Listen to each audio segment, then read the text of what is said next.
Nelson anak, magsaboy ka na ng asin sa labas at pagkatapos ay magsarado ka na ng pinto at bintana. Malapit na ako matapos maghain dito ng hapunan natin. Sige po tay, gagawin ko na po. Hala, malapit na po palang magdilim. Agad na tumalima ang anak na binatilyo ni Manolo na si Nelson sa kanyang utos. Kinuha ni Nelson ang isang garapon ng asin sa kusina at saka ito lumabas. Habang tinatapos ni Manolo ang paghahain ng kanilang hapunan, ay nasa labas naman ng kanilang kubo si Nelson at nagsasaboy ng asin sa paligid ng kanilang bahay. Ang ganong gawain ay nakasanayan na hindi lang ni Manolo kundi maging ng maraming tao sa maliit na baryo ng San Ildefonso.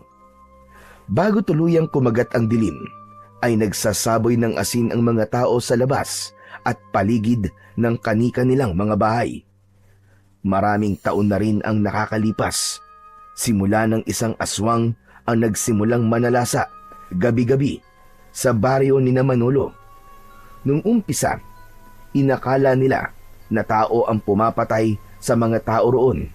Pero nang may nakakita na mismo sa aswang, ay doon na tumindi ang takot ng mga tao. Sa kasamaang palad, isa ang asawa ni Manolo na si Rosario na naging biktima ng aswang na yon. 10 taon pa lamang nun si Nelson at buntis pa si Rosario sa pangalawa nilang anak. Isang gabi, nagbanyo si Rosario habang mahimbing na natutulog sina Nelson at Manolo. Nakahiwalay ang banyo nila sa kanilang bahay, kaya kinailangan pa ni Rosario na lumabas.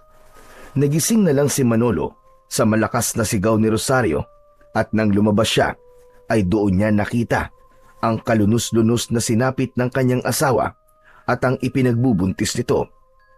Wakwak ang tiyan ni Rosario at naliligo ito sa sarili nitong dugo. Hindi nagtagal ay pumasok na si Nelson sa kanilang kubo.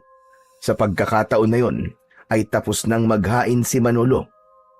Adobong kangkong at pritong galunggong ang ulam nila ng gabing yon. Sasandok na sana ng kanin si Nelson, pero napahinto ito nang tumikim si Manolo. Magdasal na muna tayo anak bago kumain. Ay, oo nga po pala. Ama naming nasa langit, maraming salamat po sa pagkain na pagsasaluhan namin ng aking anak ngayong gabi. Sana po ay protektahan niyo kami ngayong gabi at sa mga susunod pang gabi mula sa mga kampon ng kadiliman, lalo na po sa aswang. Maraming salamat po sa inyong mga pagpapala. Ang lahat po ng ito ay dinadalangin namin sa pangalan ni Jesus. Amen. Matapos ang maikling dasal, ay sakalang nagsimulang kumain ang mag-ama. Pareha silang nagkakamay at maganang kumain. Sa gitna ng kanilang pagkain, ay biglang nagsalita si Nelson. Tay, hanggang kailan po tayo ganito? Anong ibig mong sabihin anak? Yung kinakailangan po na magsaboy po tayo ng asin bago po sumapit ang dilim. Hindi ko masasagot ang tanong mo na yan, Nelson. Hanggang buhay ang aswang na yon, ay ganito pa rin ang magiging buhay natin. Bakit po kasi wala pong maglakas ng loob na harapin yung aswang na yun, Tay? Mag-isa lang naman po siya, di ba? Nelson anak, huwag mong maliitin ang aswang na yon kahit mag-isa lang siya. Marami na ang sumubok na patayin siya, pero lahat ng sumubok ay kamatayan ang kinahantungan. Sa ngayon, wala na tayong ibang makakapitan kundi ang pananampalataya natin sa Diyos. Nakakalungkot lang po kasi na inalisan kami ng aswang na yon ng karapatan upang maging bata. Dati po, nakakapaglaro pa kami kahit gabi na eh. Ngayon, hindi na pwede. Tapos, hindi pa natin sigurado kung ligtas ba tayo kahit nasa loob tayo ng bahay. Gaya na lang po na nangyari kay nanay. Nelson, hindi ba ang sabi ko ay ayoko nang napag-uusapan ang tungkol sa nanay mo? Sige na, kumain ka na lang dyan. Sorry po, Tay. Napayuko si Nelson at nagpatuloy sa pagkain, habang si Manolo naman ay nangilid ang luha ng maalala ang nangyari sa kanyang asawa. 6 na taon na ang nakakaraan nang mamatay ang asawa niya sa kamay ng aswang, pero ang sugat sa puso niya ay sariwa pa rin hanggang ngayon. Hindi pa rin niya matanggap na sa ganoong kabrutal na matay ang kanyang asawa na si Rosario. May puot sa aswang na yon si Manolo, pero hindi niya hinahayaan na lamunin siya ng puot na yon. Alam niya na kung hahayaan niyang mamayani ang galit sa kanya, ay isa siya sa maglalakas ng loob na patayin ng aswang. Wala siyang laban sa ganoong nilalang at ayaw niyang mamatay at maiwan ng mag-isa si Nelson, lalo na't nangako siya sa libingan ng kanyang asawang si Rosario na gagawin niya ang lahat upang protektahan ang kanilang anak. Madaling sabihin para sa iba na umalis na lang sila sa San Ildefonso, ngunit karamihan sa mga tao ron ay isang kahig, isang tuka ang buhay, o hindi kaya naman ay walang ibang lugar na mapupuntahan. Kaya ang mga kagaya ni Manolo at Nelson na walang kakayahang umalis sa baryo nila ay ginagawa ang lahat upang manatili silang ligtas tuwing sasapit ang gabi. Nang sumunod na araw ay maagang nagising si Manolo. 4:00 pa lamang ng umaga ay nagluluto na siya ng almusal nila ni Nelson. Bakasyon sa paaralan, kaya hinahayaan lang niya na matulog ang kanyang anak. Bandang 5:00 ay tapos nang magluto ng almusal si Manolo. Gising na rin si Nelson, kaya sabay na silang kumain ng almusal.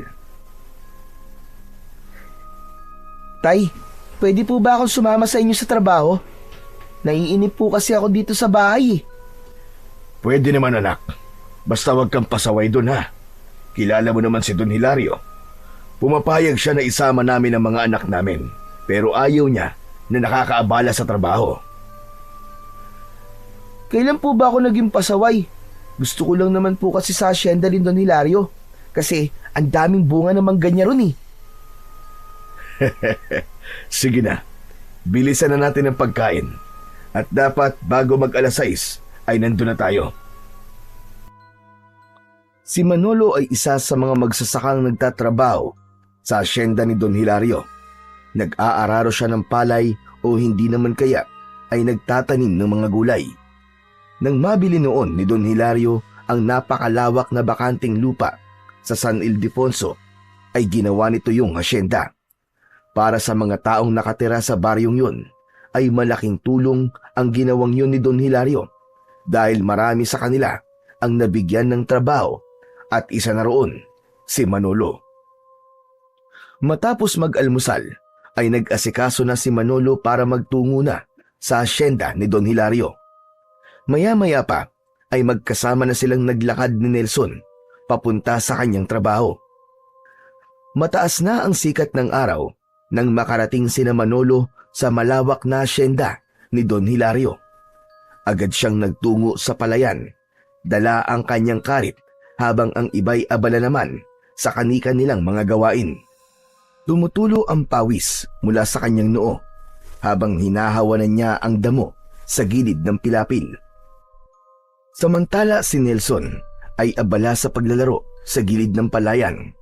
Tumatakbo-takbo ito at nagpapaanod ng dahon sa kanal. Habang lumilipas ang oras, si Manolo ay unti-unti nang nakakaramdam ng pagod, ngunit wala sa isip niya ang magpahinga dahil kapag nakita siya ni Don Hilario na nagpapahinga, ay paniguradong mapaparusahan siya nito o hindi naman kaya ay tatanggalin sa trabaho kagaya ng ibang trabahador na wala na sa asyenda. Napahinto ang lahat sa pagtatrabaho nang dumating si Don Hilario na sakay ng isang kabayo. Nang hilakbot si Manolo nang makita niya na may isang lalaki ang nakatali ng lubid ang mga kamay habang hila-hila ng kabayo. Baka sa mukha ng lalaki ang hirap at may mga latay ito ng latigo sa braso at sa binti. Bumaba si Don Hilario sa kabayo.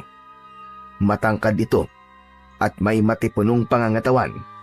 Hawak nito ang isang latigo na ilang beses nang nakita ni Manolo na ginamit ni Don Hilario para parusahan ang mga trabador na lumalabag sa batas nito sa loob ng hasyenda. Tumayo si Don Hilario sa gilid ng palayan at isa-isang tinignan ang mga magsasaka. Makinig kayong lahat sa akin. Ang lalaking nakikita nyo, dahilan ng aking kabayo, ay nagnakaw ng isang sako ng mangga sa aking imbakan ng mga prutas. Alam nyo na isa sa mga pinakaayaw ko ay ang mga magnanakaw. Tignan nyo ang mangyayari kapag sinubukan yung pagnakawan ako. Matutulad kayo sa lalaking ito. Natatakot na lumapit si Nelson kay Manolo. Yumakap ito sa bewang niya. Muling sumakay si Don Hilario sa kabayo at pinatakbo nito yun ng mabilis. Habang ang lalaking nakatali doon ay pilit na sumasabay sa pagtakbo ng kabayo kahit nangihina na. Sa kasamaang palad ay nadapa ang lalaki at tuluyan na itong kinaladkad ng kabayo papalayo. Tay, nakakaawa naman po yung lalaki. Hindi niyo po ba pipigilan si Don Hilario? Anak, walang kahit na sino dito ang may lakas ng loob na salungatin si Don Hilario. Dito sa loob ng asyenda, siya ang batas. Para po palang aswang si Don Hilario, Tay. Parehas po silang kinakatakutan at walang naglalakas na loob na labanan siya. Kaya nga anak, huwag kang pasaway. Sige na, bumalik ka na sa paglalaro mo at huwag kang lalayo ha. Huwag ka rin magpupunta sa manggahan at baka mapag-initan ka pa ni Don Hilario kapag nakita ka niya. Marahang tumango si Nelson at bumalik na ito sa paglalaro habang ang kanyang tatay na si Manolo naman ay itinuloy na ang kanyang pagtatrabaho. Ngunit kahit abala siya sa kanyang ginagawa, ay hindi maalis-alis sa isip niya ang imahe ng lalaki na kinakaladkad ng kabayo ni Don Hilario. Para sa kanya ay hindi yun makatao, pero wala naman siyang magagawa kundi ang manahimik na lamang at magkunwaring walang nakikitang karahasan upang hindi mawala ang trabahong bumubuhay sa kanilang mag-ama. Pagsapit ng 5:00 ng hapon, ay huminto na sina Manolo sa pagtatrabaho. Sa dami ng ginawa nila sa maghapon, ay ramdam na ramdam niya talaga ang pagod at tila hinahapo pa siya. Pag-alis niya sa palayan, ay patakbong lumapit sa kanya si Nelson at hinawakan siya sa kamay. Ay, salamat naman, makakauwi na tayo, Tay. Tay, ayos lang po ba kayo? Aba, parang namumutla po kayo. Huwag ka mag-alala. Ayos lang ako anak. Kailangan ko lang magpahinga. Tara na, umuwi na tayo. Nakakaisang hakbang pa lamang si Manolo nang napahawak siya sa kanyang dibdib dahil may naramdaman siyang pananakit sa kanyang puso. Napangiwi siya sa sobrang sakit. Nanlamig ang buong katawan niya at bahagyang nanlabo ang kanyang paningin. Tay, ano po nangyayari sa inyo? Hindi na nagawang makasagot pa ni Manolo dahil napaluhod na siya sa lupa hanggang sa tuluyan ng nagdilim ang kanyang paningin at wala na siyang naalala pa sa mga sumunod na nangyari. Mabigat ang pakiramdam ni Manolo nang unti-unti siyang magkamalay. Parang may nakadagan sa kanyang dibdib at mahapdi ang bawat paghinga niya. Nang dumilat ang kanyang mga mata, ay nakita niya ang puting kisame ng ospital at ang malamlam na ilaw sa sulok ng silid. Sa gilid ng kama ay naroon naman si Nelson na umiiyak habang mahigpit na hawak ang isa niyang kamay. Nelson anak, bakit tayo nasa ospital? Nawalan po kasi kayo ng malay kanina, Tay. Buti na nga lang po, tinulungan po tayo ng ibang magsasaka na madala po kayo rito. Sandali lang po, Tay, tatawagin ko po ang doktor. Mabilis na tumayo si Nelson at nagmamadaling tumakbo palabas ng kwarto. Ilang sandali pa ay bumalik na ito kasama ang isang doktor na may dalang chart at may seryosong ekspresyon sa mukha nito. Sir, mabuti naman po't nagising na kayo. Nawalan po kayo ng malay habang nagtatrabaho. Ayon po sa mga nakakita, bigla na lang po kayo napaluhod at tumawak po sa dibdib. Dinala po kayo rito agad para maagapan. Naramdaman ni Manolo ang panlalamig ng kanyang mga palad. Parang lalo siyang nahirapang huminga habang pinakikinggan ang doktor. At base naman po sa mga resulta ng ECG at blood tests, may coronary artery disease po kayo. Isa sa mga ugat na nagbibigay ng dugo sa puso nyo ay halos barado na. Kaya po kayo inatake. Huwag po kayo mag-alala, pero sa ngayon po, ligtas na po kayo. Pero posibleng maulit ito kung hindi po maaagapan. Sabihin niyo po, doktor, kailangan ho ba ako maoperahan? Opo, kailangan niyo po sumailalim sa isang bypass surgery sa lalong madaling panahon. Dahil kung hindi, maaaring lumala po ang kondisyon nyo at magdulot ng mas matinding atake sa puso. Mga magkano po ang kakailanganin para sa operasyon? Ang buong proseso, kasama na ang pre-op test at mismong operasyon, ay aabot po ng humigit kumulang 1,000,000 piso. Pero maaari po kayong kausapin ng social worker namin para sa posibleng tulong kung kinakailangan.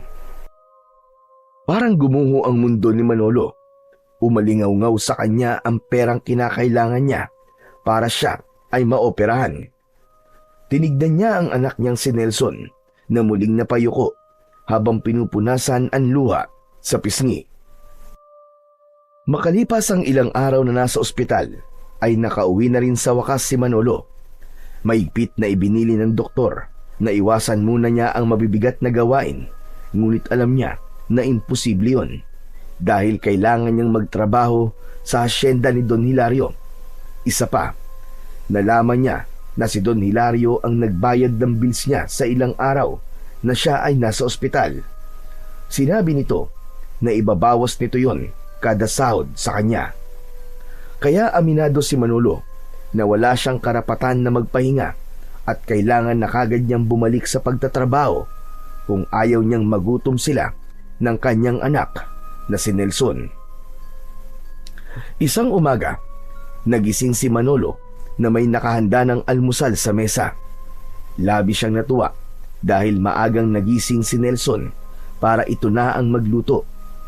Nang maupo siya, ay ipinagtimpla pa siya nito ng kape. Hindi nagtagal, ay sabay na silang kumain na mag-ama.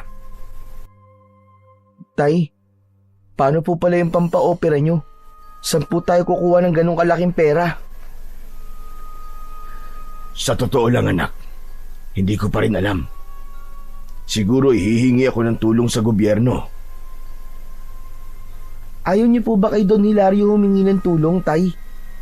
Sigurado po ko, yung 1,000,000 po ay barya lamang po sa kanya.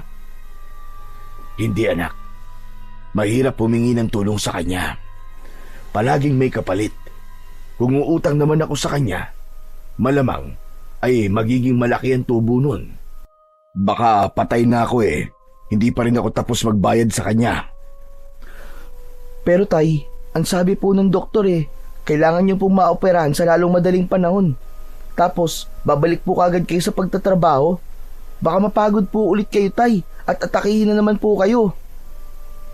Nelson, anak, alam mong hindi ako pwede magpahinga ng matagal. Magugutom tayong dalawa. Isa pa, kaya ko naman Hindi na lang ako masyado magpapagod sa bukid. Parang ang hirap naman pong paniwalaan na hindi po kayo magpapagod sa bukid, Tay. Ang bibigat po ng ginagawa nyo rin Ano po kaya kung ako po muna ang pumalit sa inyo sa trabaho? Mariing umiling si Manolo.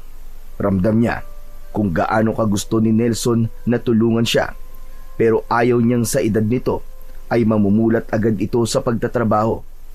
Binatilyo pa ang anak niya at ang gusto niya ay sa pag-aaral ito nakatutok. Nelson, anak, alam kong gusto mo akong tulungan. Pero ako ang haligi ng tahanan na ito. Kaya ako dapat na magtrabaho at hindi ikaw. Ang dapat na ginagawa mo ay nag-aaral at naglalaro. Ayokong magaya ka sa akin na sa murang edad pa lang ay nagbabanat na ng buto.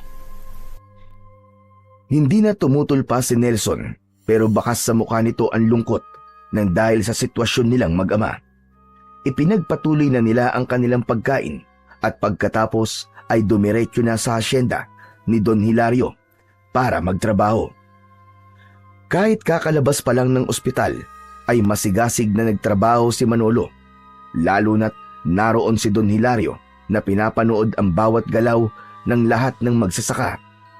Alam ni Manolo na walang pakialam ang kanilang amo kahit galing siya sa ospital, at kapag nakita siya nitong nagpapahinga ay siguradong matitikman niya ang hagupit ng latigo nito. Matapos ang maghapon na trabaho ay umuwi na si Manolo sa kanilang kubo. Naabutan niya si Nelson na abala sa pagluluto sa kusina. Nakangiti niyang nilapitan ang kanyang anak at tinapik sa likod.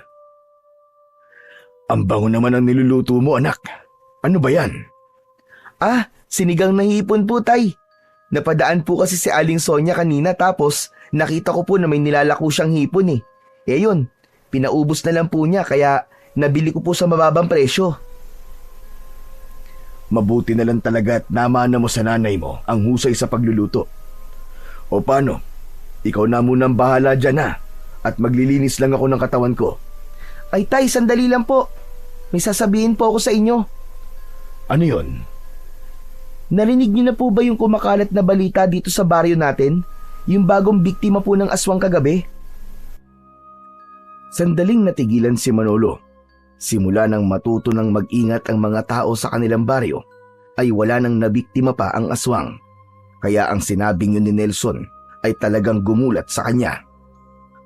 Ano? Sino daw ang nabiktima ng aswang? Yung anak po ni Mang Ruel, tay. Yung buntis po. Pinasok daw po sa bahay. Grabe nga daw po, tay, kasi winakwak po ng aswang yung tiyan ng anak ni Mang Ruel para kunin po yung sanggol. Hindi ba sila nagsaboy ng asin sa paligid ng bahay nila? Nagsaboy naman daw po, tay, pero hindi po nila maintindihan kung bakit nagawa silang pasukin ng aswang. Naisip ko lang po na baka wala talagang epekto ang asin sa aswang na nandito sa baryo natin. Natatakot po ako na baka isang gabi po ay ang bahay naman po natin ang pasukin nun. Anak, huwag ka mag-alala. Kung sakali na pumasok siya rito, ay lalabanan ko siya. Hindi ako papayag na saktan kanya. Sige na, magluto ka na dyan at huwag mo na yung isipin. Dodoblihin natin ang proteksyon natin para hindi makapasok dito ang aswang na yon. Tinapik ni Manolo si Nelson sa balikat bago siya lumabas ng bahay upang magtungo sa banyo. Habang umiigib siya ng tubig sa kanilang balon na nasa likod ng bahay, ay hindi niya naiwasang isipin ang sinabi ng kanyang anak. Labis siyang nabahala dahil mukhang hindi na sapat na magsaboy lang sila ng asin sa paligid ng kanilang bahay.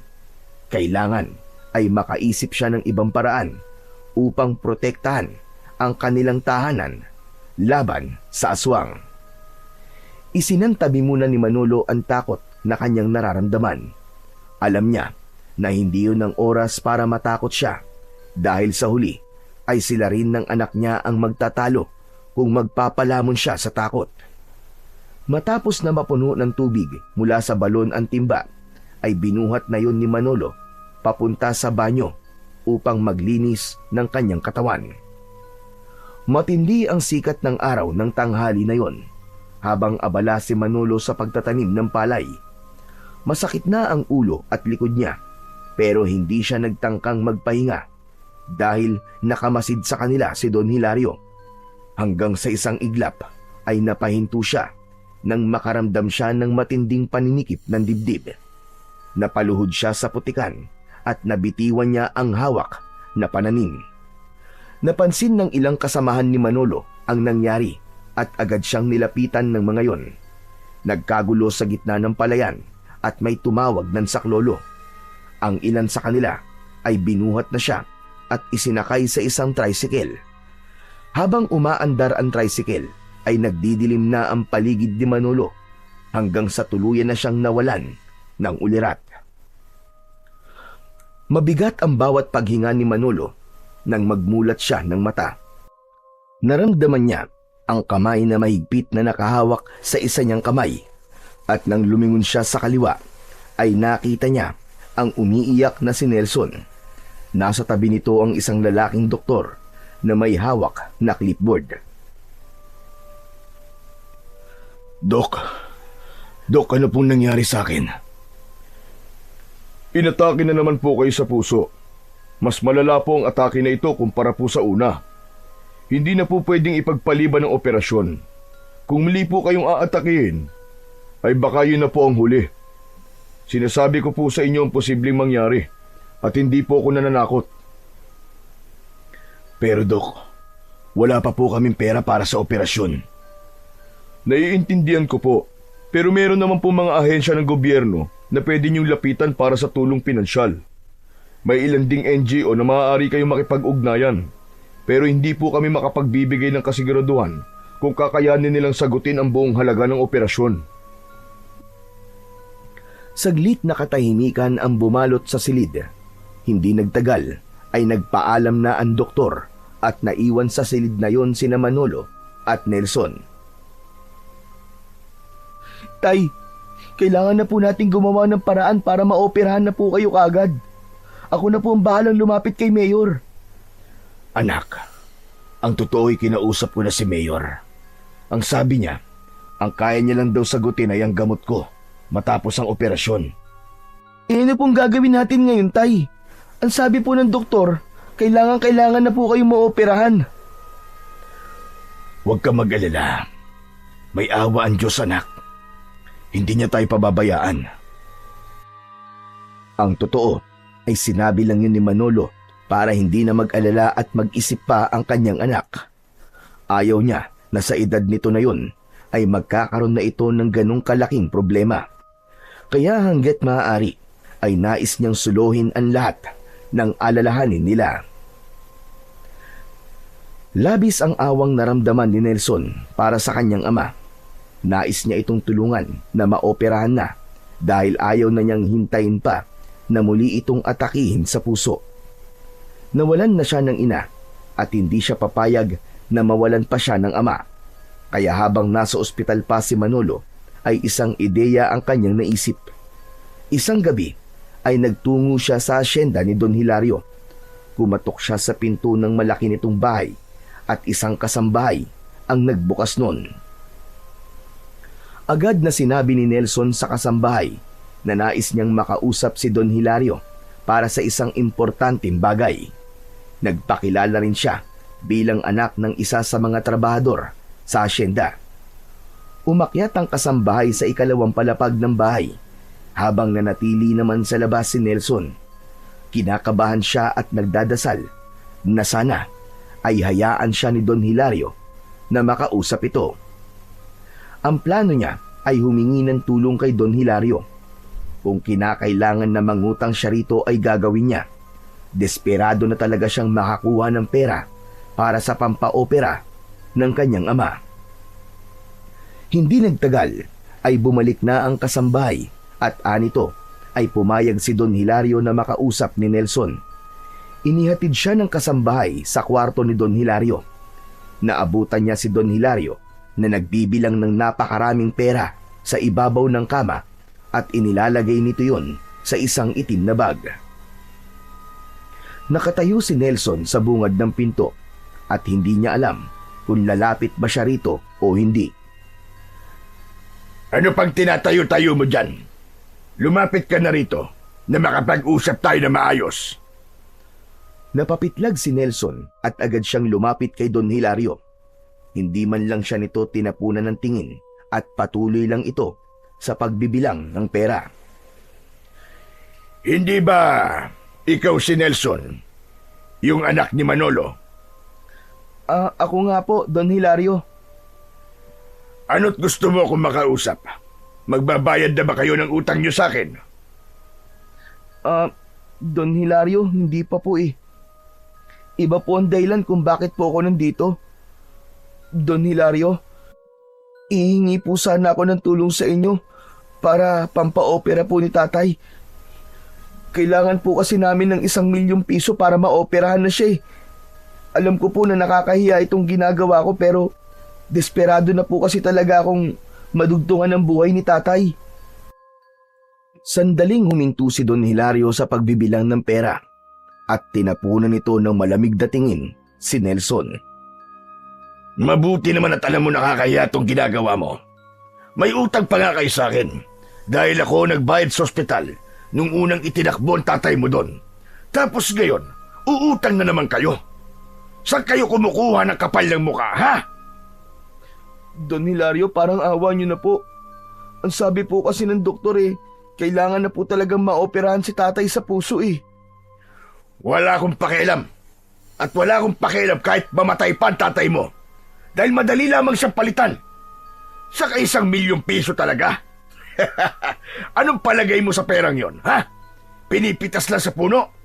At paano niyo naman mababayaran ng 1,000,000 piso kung sakaling pahiramin ko kayo? Tutulungan ko po magtrabaho si tatay dito sa asyenda. Nakikiusap po ko sa inyo. Pahiramin niyo na po kami ng pera. Nagsasayang ka lamang ng oras mo dito, Nelson. Mabuti pa, mamalimos ka na lang doon at manghingi ng kahit na piso. Pero sa akin, wala na kayong makukuha. Sige na, makakaalis ka na. Alis! Napakagat si Nelson sa labi niya. Nais pa niya sanang pilitin si Don Hilario na pahiramin sila ng pera, ngunit nakita niya ang latigo nito na nakasabit sa dingding. Tumakbo sa isip niya na baka kung magpupumilit siya ay saktan siya nito gamit ang latigo, kagaya ng ginawa nito sa mga tauhan nito na nagkakamali. Sige po, aalis na po ako. Maraming salamat na lang po. Aalis na sana si Nelson pero napako ang mga mata niya sa perang binibilang ni Don Hilario. Sa dami nun ay parabang higit pa yun sa 1,000,000 piso. Nang tignan siya ni Don Hilario ng masama ay napayuko siya at tuluyan na siyang lumabas ng silid. Nang isarado niya ang pinto ay sandali siyang natigilan. Hindi nawala sa isip niya ang perang binibilang ni Don Hilario at naisip niya na kung makukuha niya yon ay meron na siyang pampaopera sa kanyang ama. Alam ni Nelson na mali ang magnakaw at kung sakali ay yun ang unang beses na gagawin niya ang bagay na yun. Pero inisip niya na may magandang dahilan naman ang pagnanakaw na gagawin niya at yun ang magiging daan upang madugtungan ang buhay ng kanyang ama. Kaya imbis na lumabas ng bahay ni Don Hilario, ay inisa-isa niya ang mga pinto sa ikalawang palapag. Isang pinto ang hindi nakalak at dun pumasok si Nelson. Napagtanto niya na ang silid na napuntahan niya ay library dahil sa dami ng aklat na naroroon. Nagtago si Nelson sa ilalim ng isang lamesa at doon niya naisipan na magpalipas ng oras. Hindi na alam ni Nelson kung gaano na siya katagal na nakatago sa ilalim ng lamesa. Mula sa salaming bintana ay nakita niyang madilim na ang labas. Sumilip siya at nakita niya na 11:11 na pala ng gabi. Siguro naman ay tulog na si Don Hilario ng ganitong oras. Isang malalim na paghinga ang pinakawalan ni Nelson. Pilit niyang nilakasan ng kanyang loob at ang tanging inisip niya, gagawin niya yon para sa kanyang ama. Sa paglabas niya sa library ay sumalubong sa kanya ang kadiliman at katahimikan ng buong bahay. Maingat na naglakad si Nelson papunta sa harapan ng pinto ng silid ni Don Hilario. Nanginginig ang mga kamay na hinawakan niya ang doorknob at pinihit yun. Labis siyang nagpasalamat nang hindi yun nakakandado. Itinulak niya ang pinto at sumilip siya sa loob ng kwarto. Napangiti siya dahil wala si Don Hilario sa silid nito. Tuluyan nang pumasok si Nelson sa kwartong yun. Mabilis niyang hinanap ang bag kung saan nakalagay ang pera ni Don Hilario. Binuksan niya ang aparador, mga drawer at tinignan niya ang ilalim ng kama pero hindi niya nakita ang bag. Luminga siya sa paligid at nakita niya ang malaking picture frame na nakasabit sa dingding kung saan nakalagay doon ang litrato ni Don Hilario. Tumayo siya sa harapan ng picture frame at tinitigan niya ang picture ni Don Hilario na tila nakatingin sa kanya. Hindi alam ni Nelson pero tila hinihila siya ng litratong yun. Kumuha siya ng upuan at tumungtong siya roon para maabot niya ang picture frame. Nang alisin niya ang picture frame ay nakita niya sa likod nun ang isang butas kung saan nakalagay ang bag na hinahanap niya. Sabi ko na nga ba't nandito ka lang eh? Ang galing ko talaga! Walang pagdadalawang isip na kinuha ni Nelson ang bag. Bumaba siya sa upuan at ipinatong doon ang bag. Binuksan niya ang bag at napasingap siya nang makita ang napakaraming pera na nakalagay doon. Mabilis na isinarado ni Nelson ang bag at isinukbit niya yon sa kanyang balikat. Ngunit pagharap niya ay nagulat siya nang makita si Don Hilario na nakatayo sa nakabukas na pinto. Marahang naglakad si Don Hilario palapit kay Nelson. Bumilis ang tibok ng puso ni Nelson dahil sa takot. Sinasabi ko na nga ba, at iba ang tingin mo sa mga pera ko kanina. Ang bata-bata mo pa lang, pero magnanakaw ka na. Don Hilario, patawarin niyo po ako. Ginawa ko lang naman po ito para iligtas po ang tatay ko. Parang awa niyo na po, huwag niyo po akong sasaktan. Maigpit na hinawakan ni Don Hilario ang braso ni Nelson at kinuha nito ang bag, sabay tapo nun sa ibabaw ng kama. Nanlilisik ang mga matang tinignan siya nito. Sa tingin mo ba, bata, ay may magagawa yung pagmamakaawa mo sa akin? Hindi mo pa yata alam ang ginagawa ko sa mga nagnanakaw sa akin. Alam ko po, Don Hilario. Pinapahila niyo po sa kabayo. Hindi lang yun ang gagawin ko sa'yo. Halika, sumama ka sa akin. Marahas na hinila ni Don Hilario si Nelson palabas ng kwarto. Sa takot niya ay hindi niya na napigilan ang mapaiyak.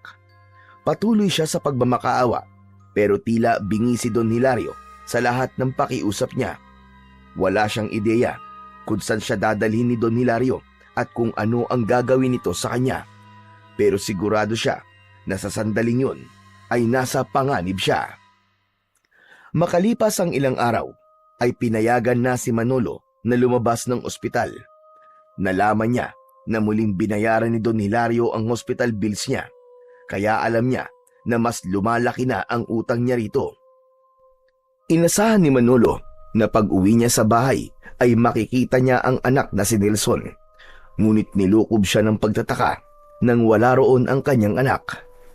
Tinanong niya ang kapitbahay nila kung alam ba nito kung nasaan si Nelson, pero ayon dito ay 2 araw na raw na hindi nakikita si Nelson sa kanilang bahay.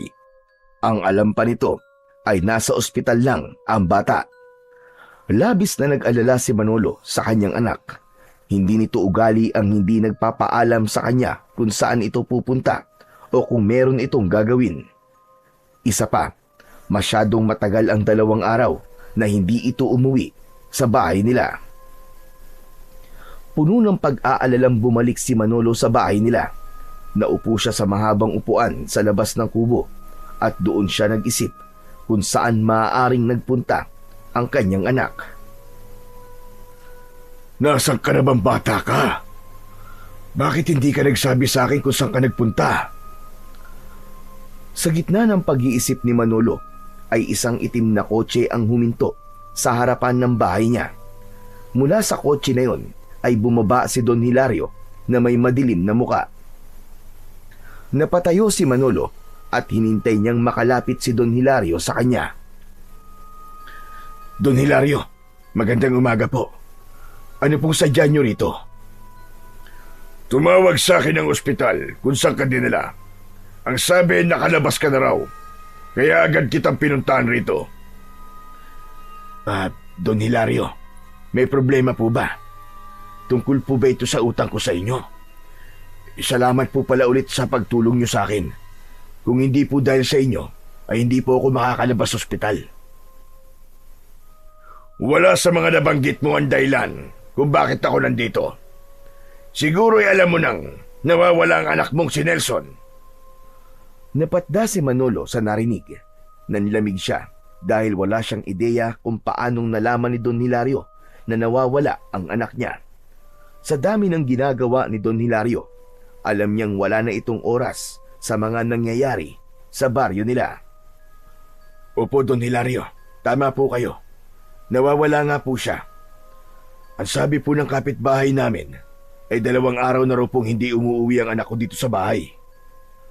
Paano kung sabihin ko sa'yo na alam ko kung nasaan ang anak mo? Ano po?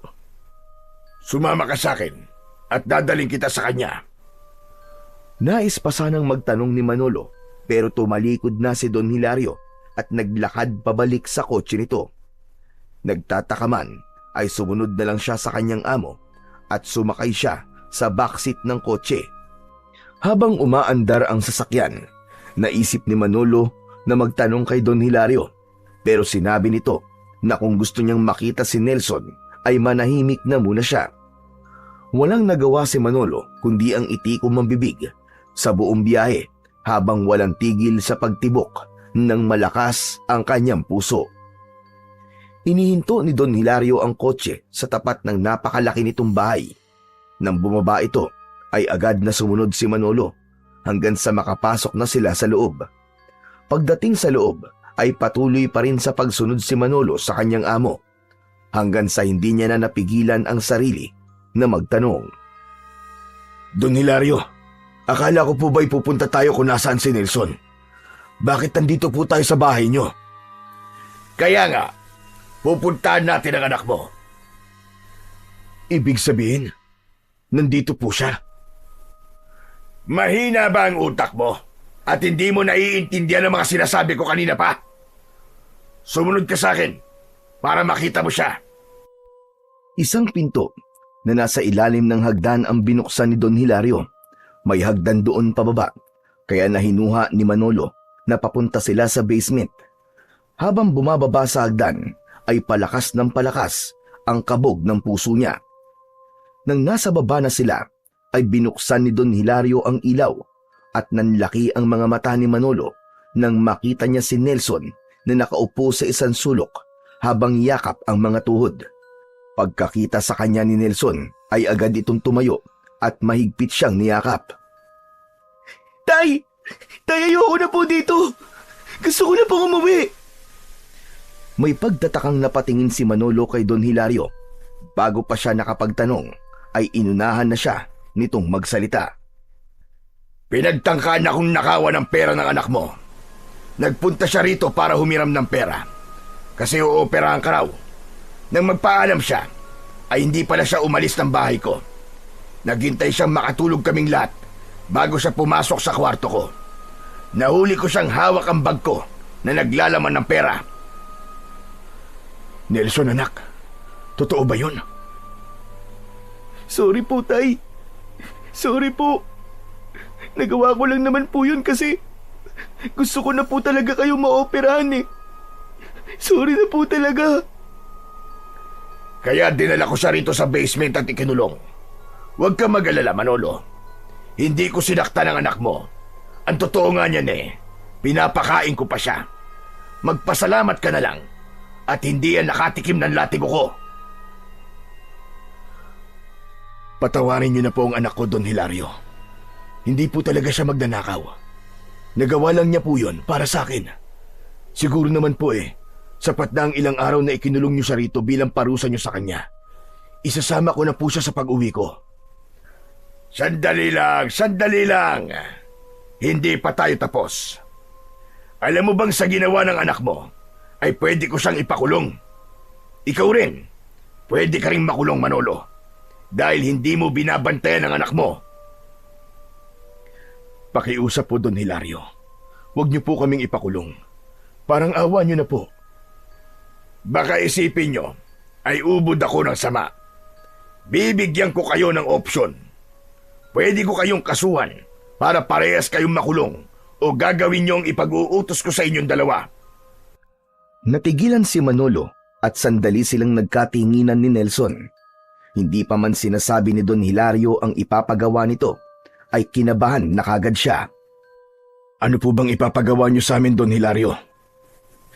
Isang nakakatakot na ngisi ang pinakawalan ni Don Hilario bago nito ipaliwanag sa kanila kung ano ang kailangan nilang gawin upang hindi ito magsampa ng kaso. May gusto kong ipahukay sa inyo sa gubat na nasa likod ng aking asyenda. Isang kahon na nakabaon sa tabi ng isang puno ng balete na matatagpuan sa gitna ng gubat. Ang eksaktong lugar na huhukayin nyo ay sa tabi ng pinakamalaking ugat ng puno na yon.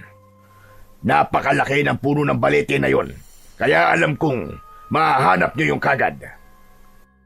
Ano po bang meron sa kahon na yon? At bakit kami po ng anak ko ang kailangan maghukay? Dapat ko ba bang sagutin ang mga tanong mo, Manolo? O gusto mong tumawag na ako ng pulis ngayon? Hindi na po. Sige po, pumapayag na po kami. Hukayin po namin ang kahon na sinasabi nyo. Basta, wag nyo lang po kaming ipapakulong. Mabuti kung ganon. At ang gusto ko, hukayin nyo yon sa kabilugan ng buwan. Gabi nyo gawin. Dapat ay mahukay nyo yon sa isang gabi lamang. Nagkakaintindihan ba tayo? Dahil sa takot ni Manolo na makulong sila ni Nelson, ay pumayag na siya sa lahat ng sinabi ni Don Hilario. Hindi man siya sigurado sa kung gaano kalalim ang kailangan nilang hukayin, ay hindi niya na yon inisip dahil ang tanging gusto niya lamang ay ang makauwi na sila ng kanyang anak sa kanilang bahay. Matapos ang masinsinang pag-uusap, ay hinayaan na ni Don Hilario na makauwi sina Manolo at Nelson. Tahimik na naglakad ang mag-ama at nang makarating sila sa kanilang bahay ay nanghihinang napaupo si Manolo habang si Nelson naman ay nakatayo sa tabi ng pinto at nakayuko. Nelson, anak. Alam ko nagawa mo yon dahil sa kondisyon ko. Pero hindi ba sinabi ko na sa ito dati na kahit naghihirap tayo, ay hindi tayo magnanakaw? Alam ko naman po yun, Tay. Pero nang lumapit po kasi ako kay Don Hilario para humiram po ng pera, ay ayaw niyo po akong bigyan. Kahit nakita ko naman po na ang dami-dami niyang perang binibilang. Sorry po talaga, Tay. Hindi ko na po yun uulitin. Hindi na talaga dapat. Dahil talagang magagalit na ako sa'yo. Mabuti na lang at hindi tayo ipinakulong ni Don Hilario. Pero Tay, gagawin ba talaga natin yung sinabi ni Don Hilario na may huhukayin tayong kahon sa gubat? May pagpipilian pa ba tayo, anak? Mabuti nga't yun lamang ang pinagawa niya sa atin eh. Pero, bakit po kaya niya yun ipapahukay sa atin? Wala rin akong ideya, anak. Huwag ka na magtanong sa akin kasi wala rin akong maisasagot sa'yo. Tumayo si Manolo. Lumapit siya sa kalendaryo na nakasabit sa dingding at nalaman niya na sa darating na Biyernes ang kabilugan ng buwan. May 2 araw pa sila para maghanda ni Nelson. Gaya ng anak niya ay wala rin siyang alam kung bakit kabilugan ng buwan kailangan nilang hukayin ng kahon na sinasabi ni Don Hilario. Pero wala na siyang pakialam sa sagot dahil ang gusto lang niya ay magawa nila ni Nelson ang ipinapagawa nito para hindi na sila makulong. Sa lumipas na 2 araw ay patuloy na nagtrabaho si Manolo sa asyenda habang si Nelson naman ay nananatili sa bahay nila at hindi na ito sumasama sa kanya sa trabaho. Natakot na kasi si Nelson na bumalik sa asyenda matapos itong ikulong ni Don Hilario sa basement. Hanggang sa dumating na nga ang gabi kung saan bilog na bilog ang buwan. Matapos ang hapunan, ay naghanda na sina Manolo at Nelson. Nagdala sila ng pala at piko na siyang gagamitin nila sa paghukay. Isinabit din ni Manolo ang itak niya sa kanyang bewang upang kung sakaling makasalubong nila ang gumagalang aswang, ay meron silang magagamit na sandata. Habang naglalakad sa loob ng kagubatan, ay panay ang linga ni Nelson sa paligid. Nakakapit ang isa nitong kamay sa braso ni Manolo, habang ang isa naman ay tangan ang lampara. Tay, nakakatakot naman po dito. Paano kung biglang magpakita po sa atin yung aswang at atakihin po tayo?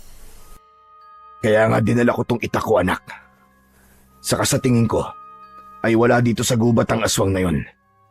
Hindi naman niya siguro iisipin na mayroong tao rito sa ganitong oras. Malamang, naroon yun sa baryo at naghahanap ng mabibiktima.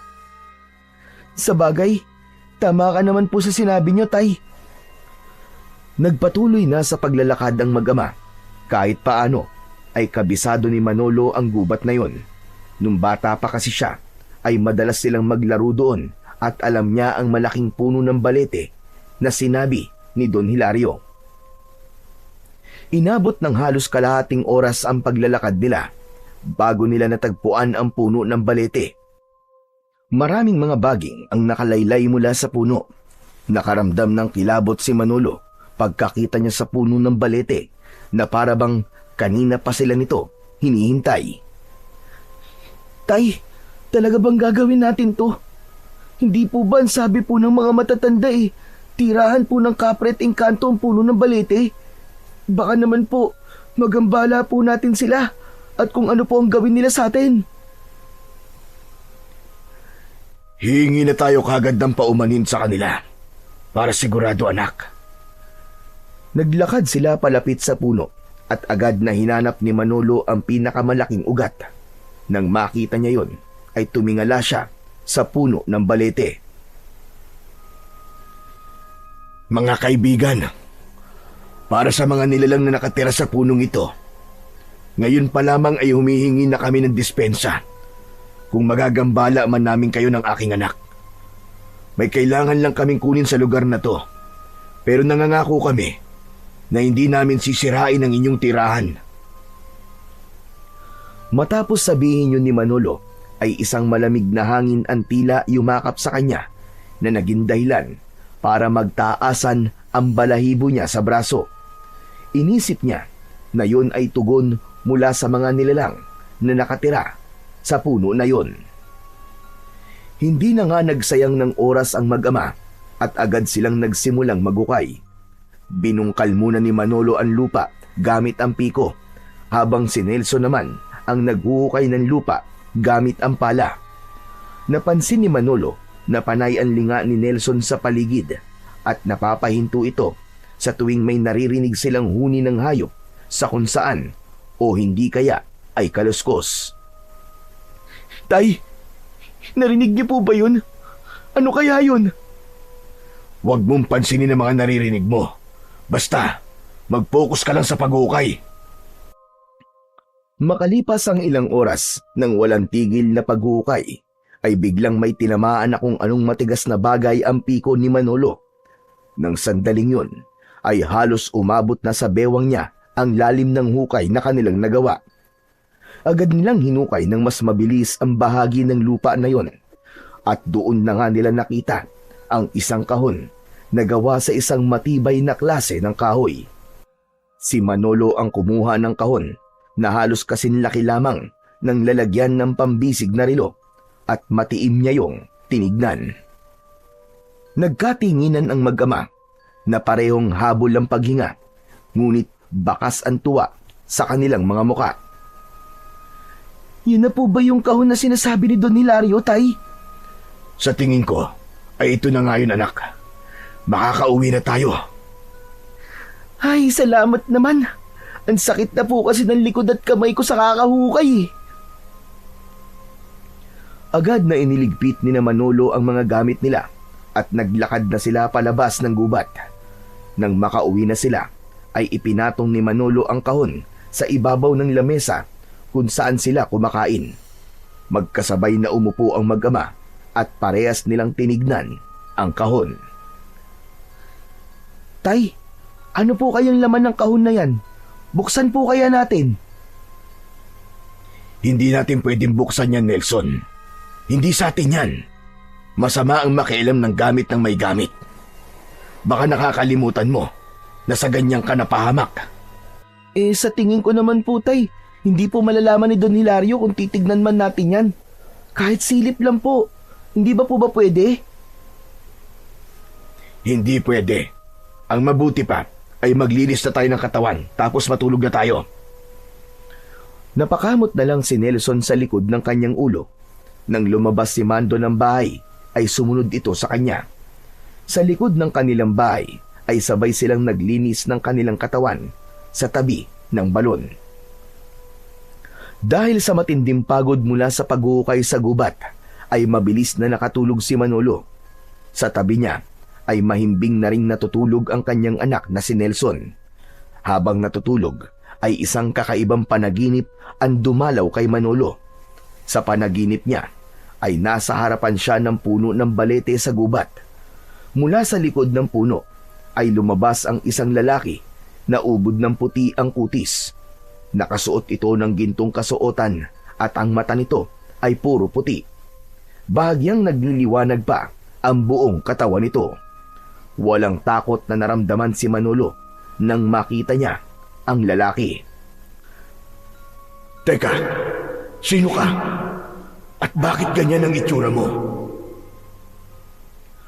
Ako ang engkanto na nagmamayari ng kahon na iyong hinukay, Manolo. Alam mo bang tanging may mabubuting puso lamang ang nakakahukay sa kahon na iyon? Hindi ko alam. Teka, ano ba talaga ang laman ng kahon na iyon? Ang laman ng kahon na iyon ay ang pinakamalakas na mutya na pagmamayari ko. Dahil masyado itong makapangyarihan, ay kinailangan ko itong itago sa ilalim ng lupa. Ngunit dahil ikaw ang nakahukay nito, ikaw na ang magiging tagapangalaga nito. Isang mutya? Hindi ba ginagamit yan na pampaswerte at panlaban sa mga malas? Iba ang mutyang yun. Kapag ikaw ay may tanga nun, ay magkakaroon ka ng pambihirang lakas na wala ang isang normal na tao. Alam ko ang dilubyong nangyayari sa inyong baryo, Manolo. Bakit hindi mo gamitin ang mutya mo para wakasan na ito? Dilubyo? Ang ibig mo man sabihin yung pagsalakay ng aswang sa aming baryo? Hindi na nalaman pa ni Manolo ang sagot ng engkanto sa kanya dahil nagising na siya nang bigla siyang nasampal ng malakas ng natutulog na si Nelson. Napabalikwas siya ng bangon at nakita niya na tulog pa rin ang kanyang anak. Anak nang, ang likot mo talaga matulog, Nelson. Kahit tulog ka, nagagawa mo pa rin manakit. Natigilan si Manolo nang maalala niya ang kanyang panaginip. Nagtungo siya sa lamesa kung saan nakapatong ang kahon. Sinindihan niya ang lampara at sa kanya kinuha ang kahon habang titig na titig siya roon. Totoo kaya yung sinabi ng engkanto sa panaginip ko na ang laman ng kahon na ito ay isang mutya na pwedeng tumapos sa pagsalakay ng aswang dito sa aming baryo? Habang nakatitig si Manolo sa kahon, ay tila may maliit na tinig sa loob ng ulo niya ang nagsasabing buksan niya yon. Sinunod niya ang mga tinig at marahan niyang binuksan ang kahon. Napanganga siya nang makita ang isang kwintas na may palawit na puting bato na kumikinang dahil sa liwanag na nagmumula sa lampara. Nang hawakan ni Manolo ang puting bato, ay may naramdaman siyang parang maliliit na boltahe ng kuryente na mabilis na dumaloy sa buong katawan niya. Bumilis ang tibok ng kanyang puso at naging maluwag ang kanyang paghinga. Namamanghang tinignan niya ang kwintas at isinuot niya yon. Lumingalinga siya sa paligid dahil may mga narinig siyang mga taong nag-uusap. Nakilala niya ang boses ng isa sa mga kapitbahay nila at doon niya napagtanto na naging malakas ang kanyang pandinig nang isuot niya ang kwintas. At nang hubarin niya yon, ay bumalik sa normal ang kanyang tenga.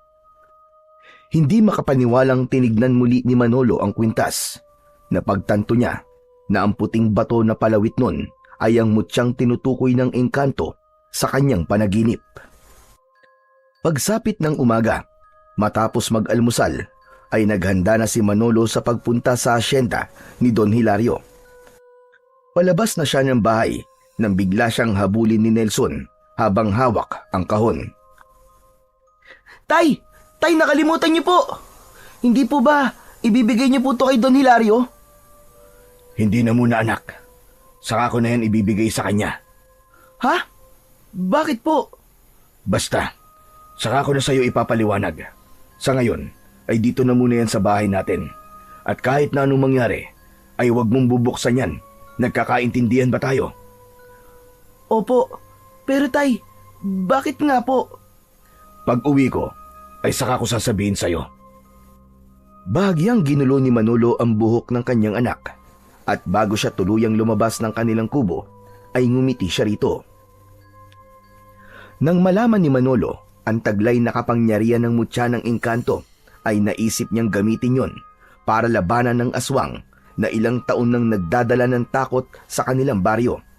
Naisip niya rin na kung mapapatay niya ang aswang gamit ang mutya ay maipaghihiganti na rin niya ang kanyang asawa at ang anak nila na hindi man lang nasilayan ng mundo nang dahil sa aswang ngayon.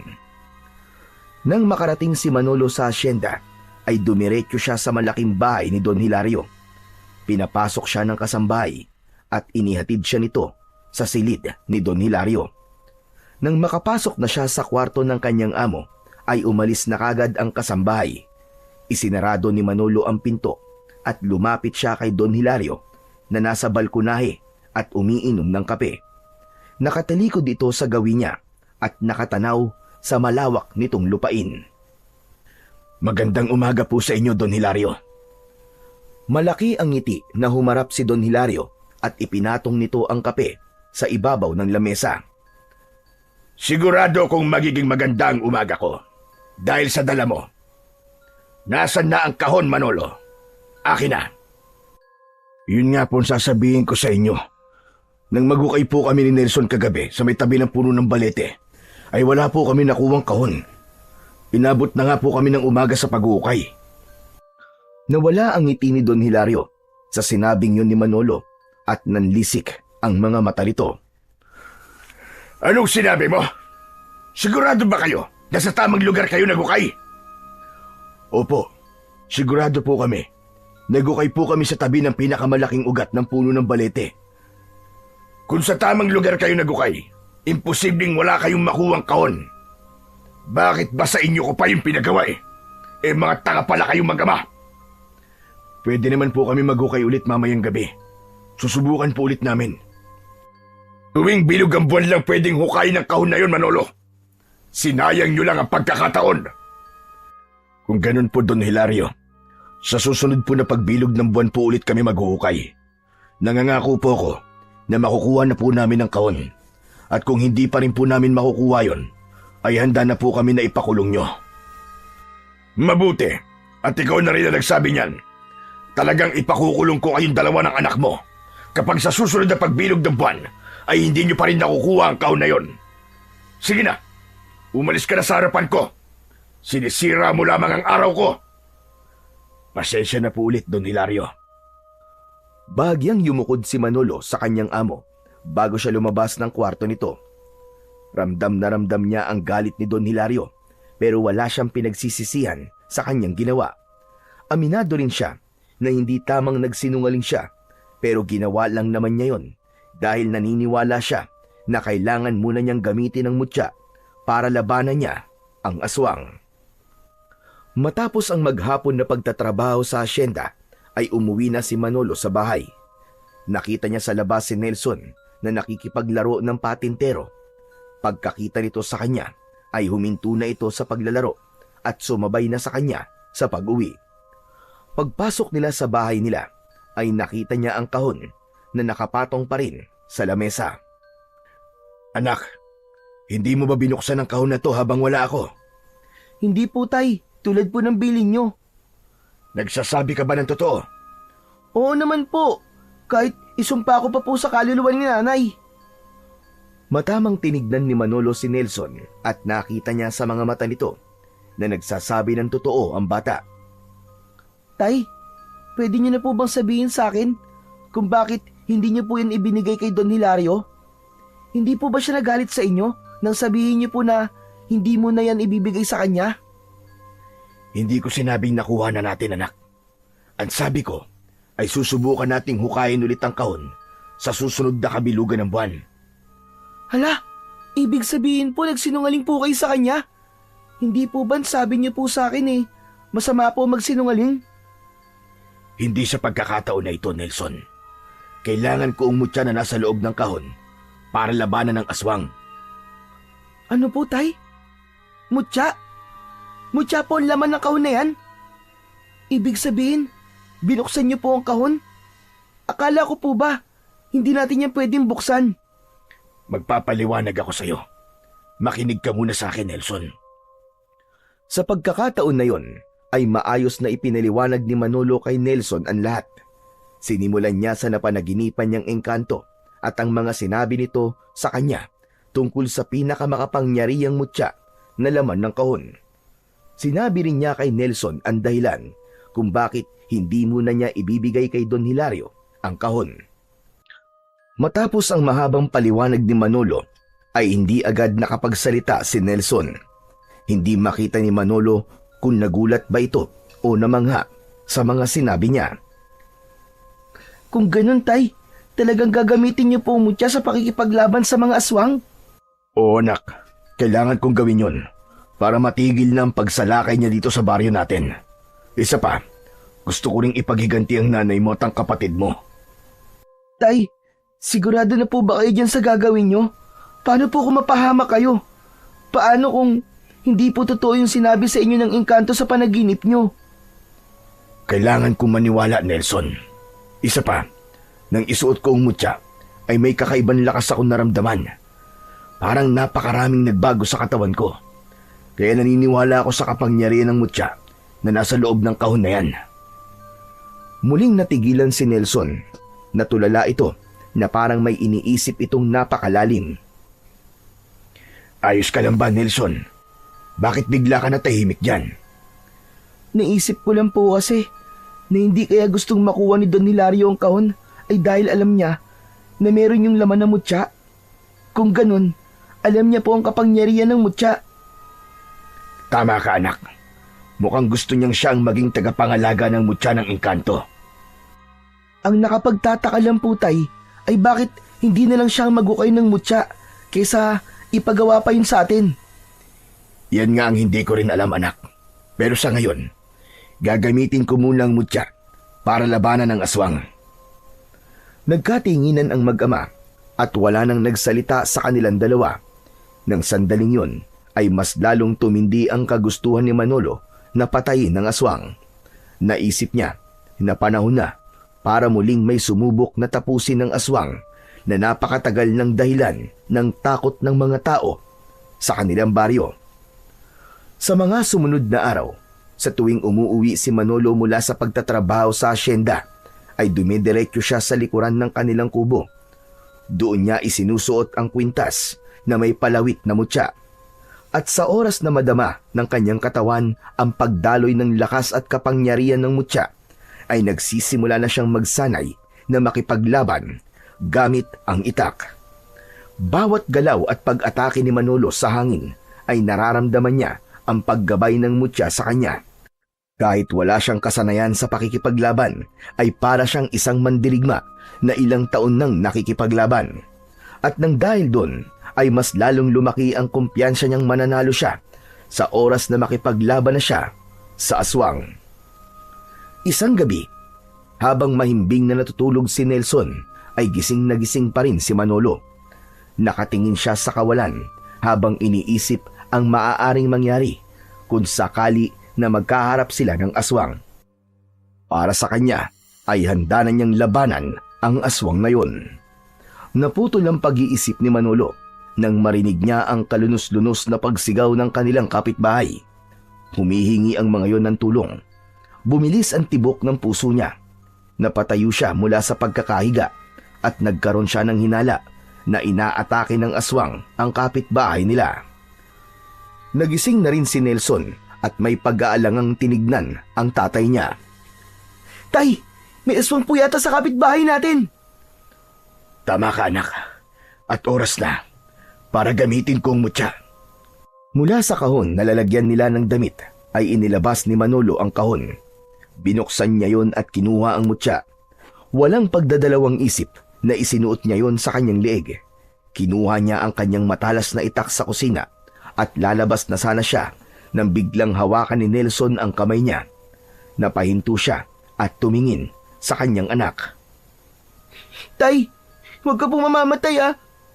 Hindi ko po kayang mawala kayo. Huwag niyo po akong iiwan na gaya ni nanay. Hindi ako mamamatay, anak. Kung meron mang mamamatay ngayong gabi, yun ay ang aswang at hindi ako. Dito ka lang, anak. Huwag kang lalabas kahit na anong mangyari. Tumango si Nelson at binitiwan siya nito. Naramdaman niya ang tiwala ng anak niya sa kanya, kaya mas lalong lumakas ang kanyang loob. Paglabas ni Manolo ng bahay, ay naramdaman niya kagad ang pagbuhos ng kakaibang lakas sa kanyang katawan na parang apoy na gumagapang mula sa kanyang dibdib patungo sa bawat hibla ng kanyang laman. Dumaan siya sa likuran ng kanilang bahay at mabilis na tinakbo ang bahay ng kapitbahay nila na pinagmumulan ng mga sigaw. Pagdating niya roon ay giniba niya ang pinto gamit ang balikat. Sa loob, bumungad sa kanya ang isang karumal-dumal na tagpo. Isang aswang na babalahibo, may mahahabang kuko at pulang-pula ang mga mata, ang kasalukuyang nilalapa ang isang lalaki. Sa isang sulok, nanginginig ang asawa ng biktima, nayakap ang dalawang batang umiiyak. Hindi nag-aksaya ng oras si Manolo. Sinugod niya ang aswang at buong lakas na hinila niya ito palayo sa lalaki. Hinila niya ito hanggang sa mailabas niya ito ng bahay. Malakas niya itong ibinalibag, pasadsad sa lupa. Mabilis na tumayo ang aswang at nanlilisik ang mga matang tinignan nito si Manolo. Nakita niya ang panlalaki ng mga mata ng aswang habang nakatuon ang mga mata nito sa mutyang nakasabit sa kanyang leeg. Nasa iyo ang mutya. Ibigay mo sa akin yan. Kunin mo kung makukuha mo. Walang inaksayang segundo si Manolo. Itinaas niya ang kanyang matalas na itak at umatake ng mabilis sa aswang. Pakiramdam niya ay may kung anong nakasanib sa kanya, kaya napakabilis ng kanyang mga galaw. Bawat pag-atake na ginawa ni Manolo ay matagumpay naman na naiwasan ng aswang. Ngunit sa isang mabilis na pag-atake niya ay nagawa niyang masugatan ng aswang sa dibdib gamit ang matalas niyang itak. Umatras ang aswang habang umaangil ito na parang isang mabangis na hayop. Umuusok ang balat ng aswang kung saan ito tinamaan ng talim ng itak. Mabilis na sumugod ang aswang at gumanti ito ng suntok, ngunit nasalagyon ni Manolo gamit ang kanyang bisig. Malakas niya tong tinulak, sabay tinaga. Muling tinamaan sa braso ang aswang nang ipangsalag nito yun. Umatras ang aswang habang nagngangalit ang mga panga nito at matalim ang mga matang nakatingin kay Manolo. Nakalamang ka ngayon, Manolo, dahil sa mutya na suot mo. Pero sa susunod nating paghaharap, sisiguraduhin kong mapapatay na kita. Napamaang si Manolo dahil sa pagtataka kung bakit siya kilala ng aswang. Sa isang kisap mata ay tumakbo ang aswang palayo at agad na naglaho sa kanyang paningin. Habang humihingal si Manolo ay binalikan niya ang kanyang kapitbahay. Nang makita niya na buhay pa ang lalaking nilapa ng aswang ay agad siyang tumawag ng tulong upang madala ang lalaki sa ospital. Matapos yun ay bumalik na siya sa bahay nila at naabutan niya si Nelson na nakaluhod sa altar habang nagdadasal. Nang maramdaman ni Nelson ang presensya niya ay agad itong tumayo at sinugod siya ng mahigpit na yakap. Tay! Tay, buhay ka! Salamat sa Diyos! Panginoon, salamat po! Ano bang akala mo? Mamamatay ako? Hindi naman po, Tay. Siyempre, natatakot din po ako para sa inyo kasi aswang po ang kalaban nyo eh. Ano po pala nangyari, Tay? Napatay niyo po ba yung aswang? Hindi, anak. Hindi ko siya napatay. Nakatakas siya na masugatan ko siya. Pero ang pinagtataka ko ay kung bakit niya ako kilala at alam niya na kaya ako malakas ay dahil sa mutya. Tinawag niya ako sa pangalan ko. Natigilan si Nelson at nahulog ito sa malalim na pag-iisip. Hindi nagtagal ay tumingin ito sa kanya habang nanlalaki ang mga mata. Tay, hindi po kaya taga rito lang po sa atin yung aswang na yun? Baka sa umaga po ay tao siya at sa gabi nagiging aswang siya.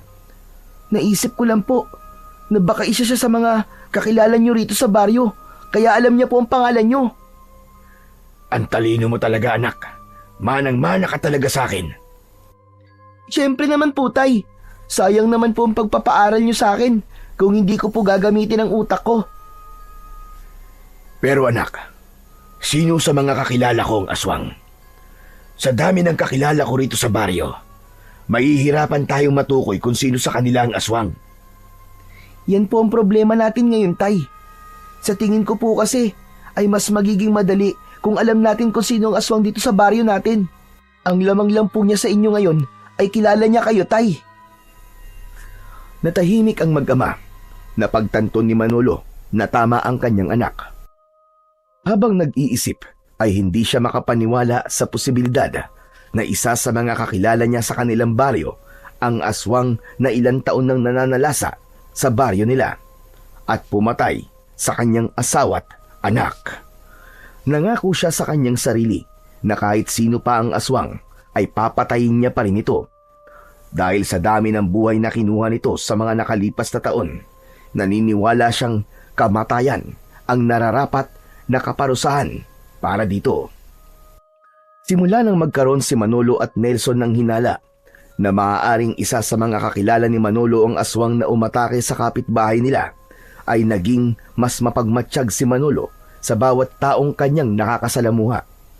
Sinimulan niyang obserbahan ang kilos ng bawat kasamahan niya sa trabaho, ang mga tingin, mga galaw at kung paano makisalamuha sa iba.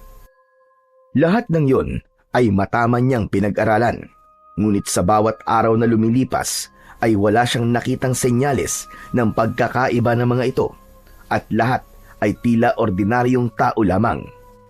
Kaya naman, nanatiling palaisipan sa kanilang mag-ama kung sino ang nilalang na may alam ng kanyang pangalan at ang tungkol sa suot ng mutya. Isang hapon, pagod na umuwi si Manolo mula sa pagtatrabaho. Umupo siya kagad at napansin niya si Nelson na abala sa kusina. Naamoy niya ang niluluto nitong adobo. Nang makita siya ni Nelson, ay lumapit kagad ito sa kanya. Tay, mukhang pagod na pagod po kayo ah. Sinabi mo pa. Paano? Bukod sa pagtatrabaho, ay isa-isa ko pang minamatyagan ng mga katrabaho ko. Pero wala talaga akong makitang kakaiba sa kanila, anak, para masabi ko na siya ang aswang. Ako nga rin po, Tay. Nagmamatsyag din po ako sa mga tao dito sa baryo, pero wala akong makita na pwedeng maging aswang. Mga mukhang aswang meron po, pero yung literal na aswang talaga, wala po eh. Ikaw talagang bata ka. Hindi bali, anak. Sa oras na muling umatake yung aswang, ay haharapin ko na lang ulit siya at sisiguraduhin ko na sa oras na yon ay mapapatay ko na siya. Pero Tay, hindi niyo po ba naisip na baka gamitin niya po ang lamang niya sa inyo? Nakilala niya po kayo? Hindi agad nakapagsalita si Manolo sa sinabi ng kanyang anak. Kung hindi pa yun sinabi ni Nelson, ay hindi niya mapagtatanto na posible nga yung mangyari. Maaaring saktan ng aswang si Nelson dahil sa alam ng aswang kung sino ang mahal niya sa buhay. Sa posibilidad na yon ay mas tumindi ang kaba ni Manolo at napagtanto niya na kailangan nilang mag-ingat na mag-ama. Sa gitna ng pag-uusap nila ay nakarinig sila ng ugong ng sasakyan sa labas ng kanilang bahay. Sabay silang napatingin sa nakabukas na pinto at mula roon ay nakita ni Manolo ang isang pamilyar na sasakyan. Bumaba doon si Don Hilario at matikas na naglakad palapit sa bahay ni Manolo. Aba Tay, si Don Hilario yun ah. Ano po kayang kailangan niya? Lumabas si Manolo at sinalubong si Don Hilario. Magandang hapon po sa inyo, Don Hilario. Manolo, pwede ba tayo mag-usap sa loob? Sige po, pasok po kayo. Pinauna ni Manolo na pumasok si Don Hilario bago siya sumunod dito. Umupo si Don Hilario sa pang-isahang upuan habang sina Manolo at Nelson naman ay sa mahabang upuan. Nelson, anak, lumabas ka na muna at may pag-uusapan lamang kami ni Don Hilario. Hindi mo na siya kailangan palabasin, Manolo. Hayaan mo nandito siya para marinig niya ang pag-uusapan natin. Ano po ba ang pag-uusapan natin, Don Hilario? Tungkol po ba ito sa pinapahukay niyo po sa amin? Hindi agad nagsalita si Don Hilario. Bagkus ay inililis nito paitaas ang manggas ng suot nitong long sleeves na polo. Nanlaki ang mga mata ni Manolo nang makita niya ang mahabang sugat sa braso ni Don Hilario. Bumalik sa alaala niya ang aswang na nasugatan niya sa braso nung unang beses niya itong nilabanan. Alam kong iniisip mo, Manolo. At tama ka ng hinala. Ako ang aswang na nakaharap mo. Ako ang aswang na matagal na sumasalakay sa baryong ito. Natigalgal ang mag-ama at kapwa sila nagimbal sa sinabi na yon ni Don Hilario. Agad namang pinigilan ni Manolo ang pagsiklab ng galit sa puso niya nang mapagtanto niyang si Don Hilario ang aswang na pumatay sa kanyang asawa at anak. Alam ko rin na hinahanap niyo kung sino ang aswang. At alam ko na hindi magtatagal ay malalaman niyo rin na ako ang hinahanap niyong dalawa. Hindi ako nandito para makipag-away. Nandito ako para kunin ang isang bagay na alam kong sa akin. Ang pinakamakapangyarihang mutya ng engkanto, yun ba? Tama ka, Manolo. Marunong ka rin palang mag-isip. Nang maglaban tayo, ay nakita ko suot mo yon. Ngayon, gusto kong ibigay mo sa akin yon. Ngayon naiintindihan ko na. Sinabi sa akin ng engkanto na tanging may mga mabubuting puso lamang ang makakahukay sa mutya. Hindi mo yun mahuhukay kasi masama ka. Kaya kami ni Nelson ang inutusan mo maghukay nun. Matagal ko nang gustong kunin ang mutyag yon, Manolo, para mas maging malakas ako. Pero huwag kayong mag-alala dahil may kapalit kapag ibinigay niyo sa akin ang mutya. Bibigyan ko kayo ng perang pampaopera mo. Bukod doon, ay magbibigay din ako sa inyo ng 10 milyong piso. Maaari na kayong umalis sa baryong ito at mabuhay sa ibang lugar. Tumiim ang bagang ni Manolo at mahigpit niyang naikuyom ang kanyang mga kamay. Tumalim ang tingin niya kay Don Hilario. Hayop ka. Ikaw ang pumatay sa mag-ina ko. Ikaw ang aswang na lumapa sa asawa ko habang ipinagbubuntis niya ang pangalawa naming anak. Sa tingin mo ba, ay hahayaan kong makuha mo ang mutya? Hayop kang demonyo ka! Napakatapang mo naman yata, Manolo. Matagal naman na yatang nangyari yun. Bakit hindi mo nalang kalimutan at magpatuloy sa buhay? Isipin mo ang perang makukuha niyong mag-ama kapag binigay mo sa akin ang mutya. Huwag mo nang pairalin ang galit. Maging praktikal ka na lang. At ano, kapag ibinigay ko sa inyo ang mutya, sigurado ko na gagamitin mo lang yun sa masama. Mas lalong dadami ang magiging biktima mo. Gano'n na nga. Anong magagawa ko? Ganito ko nilikha. Ipinanganak ako para pumatay ng tao dahil kayo ang pagkain ko. Pues, makakaalis ka na, Don Hilario. Wala kang makukuhang mutya sa akin. Bibigyan kita ng ilang araw para makapag-isip, Manolo. Hindi na kailangan. Hindi ko ibibigay sa iyo mutya kahit anong mangyari. Biglang tumayo si Nelson at kinuha nito sa kusina ang itak. Itinutok nito yon kay Don Hilario na ikinagulat naman ni Manolo. Umalis ka na rito, demonyo ka! Kaya pala sama ng ugali mo! Kasi aswang ka! Pinapahanga niyo ako, mag-ama. Masyado kayong matatapang. Tignan na lang natin kung hanggang saan ang tapang niyo. Kahit may mutya ka pa, Manolo, ay hindi ka mananalo sa akin. Magagaya ka lamang sa asawa at anak mo. Tumayo si Don Hilario at malalaki ang hakbang na naglakad palabas. Nang marinig nila ang pag-alis ng sasakyan nito, ay hindi na napigilan pa ni Manolo ang pagdaloy ng kanyang mga luha.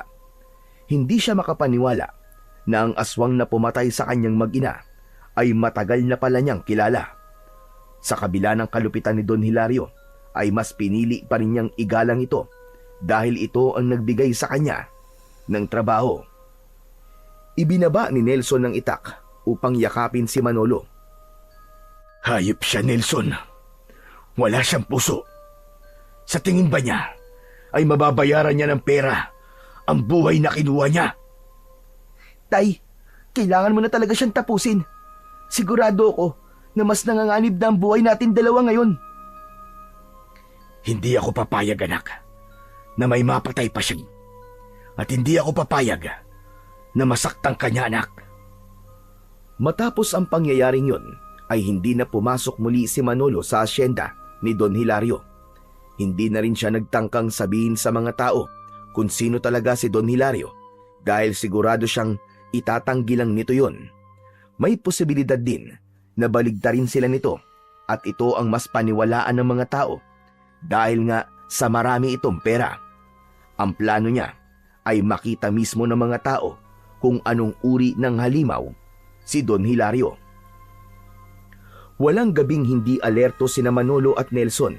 Madalas ay isa sa kanila ang gising at nagbabantay habang ang isa naman ay natutulog. Malakas ang kutob nila na sila na ang target ngayon ni Don Hilario dahil nasa kanila ang mutya at alam na nila ang sikreto nito. Hanggang isang gabi, habang tahimik ang buong baryo, ay napapitlag si Manolo mula sa pagkakaupo sa gilid ng kama nang makarinig siya ng kaluskos sa bubong. Agad niyang hinawakan ng itak at ikinulong sa kanyang palad ang mutya na nakasabit sa kanyang leeg. Tinapik niya sa binti ang natutulog na si Nelson na agad namang nagising. Bakit po, tatay? Nelson, anak, nararamdaman ko na nandito na si Don Hilario. Ano po? Tay, ano pong gagawin natin? Dito ka lang sa loob, anak. Huwag kang lalabas kahit na anong mangyari. Kailangan ko na siyang tapusin. Tay, mag-iingat ka po. Tumango si Manolo at matapang siyang lumabas ng kanilang kubo. Tumayo siya sa harapan at sa bubong ay nakita niya ang isang aswang na nakatayo roon. Mula sa dilim ay kitang-kita niya ang namumulan nitong mga mata. Bumaba ka na dyan at harapin mo ko! Isang nakakatakot na halakhak ang pinakawalan ng aswang at saka ito tumalon paibaba. Bibigyan pa kita ng isang pagkakataon, Manolo. Ibigay mo sa akin ang mutya at hahayaan ko kayo mabuhay na magkama. Masyado kang makulit, aswang ka. Ilang beses ko man dapat sabihin sa'yo na wala akong balak na ibigay sa'yo ang mutyang ito. Nagngalit ang ngipin ng aswang at sa isang iglap ay bigla itong umatake. Napakabilis nito na parabang isa itong kidlat. Isinangga ni Manolo ang itak sa matutulis na kuko ng aswang at doon na nga nagsimula ang kanilang sagupaan. Nagpalitan ang dalawa ng pag-atake at pagdepensa. Sa una ay lumalamang si Manolo. Bawat sugat na natatamo ng aswang ay umuusok ito dahil sa kapangyarihan ng mutya. Nang marami ng sugat si Don Hilario ay umatras ito habang bakas sa muka ang sakit. Ramdam na ramdam ni Manolo ang ibinibigay sa kanyang lakas ng pinakamakapangyarihang mutya. Ano, Don Hilario? Sumusuko ka na ba? Hindi porket nakakalamang ka ay kailangan ko ng sumuko. Hindi ako titigil hanggat hindi ko nakukuha ang mutya at hindi kita napapatay. Muling nagpatuloy ang kanilang sagupaan. Hindi nagtagal ay biglang bumaliktad ang laban. Sa isang mabilis na galaw ay sinunggaban ni Don Hilario si Manolo. Maigpit siya nitong niyakap sa bewang at saka siya malakas na ibinagsak sa lupa. Bago pa makabawi si Manolo ay pinilipit ng aswang ang kanyang braso at sinundan nito yon ng malakas na tadyak sa kanyang dibdib. Kumalat ang sakit sa katawan niya at nabitiwan niya ang itak. Malakas na sinipa ni Don Hilario ang itak at tumalsik yon malapit sa pinto ng kanilang bahay. Binitiwan ng aswang si Manolo at tumayo ito sa harapan niya habang nakangisi ng malaki. Paano ba yan? Wala ka ng sandata.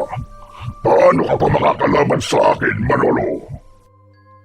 Tumiim ang bagang ni Manolo habang nakaupo sa lupa hanggang sa nakita niya na kinuha ni Nelson ang itak at walang pagdadalawang isip itong tumakbo pasugod sa aswang. Isinaksak ni Nelson ang itak sa tagiliran ng aswang. Napaluhod ng aswang habang hawak ang tagiliran. Tay! Ang itak niyo po! Ibinato ni Nelson ang itak kay Manolo. Matagumpay naman yun na nasalo at agad siyang tumayo sa harapan ng nakaluhod na aswang. Nakalimutan mo yatang dalawa kaming kalaban mo. Hindi na hinintay ni Manolo na makapagsalita ang aswang at buong puwersa niyang tinaga ito sa leeg. Sa lalim ng sugat na nilikha ng pagtaga niya ay halos humiwalay na ang ulo ng aswang sa katawan nito. Duguan at walang buhay na bumagsak ang katawan ng aswang sa lupa.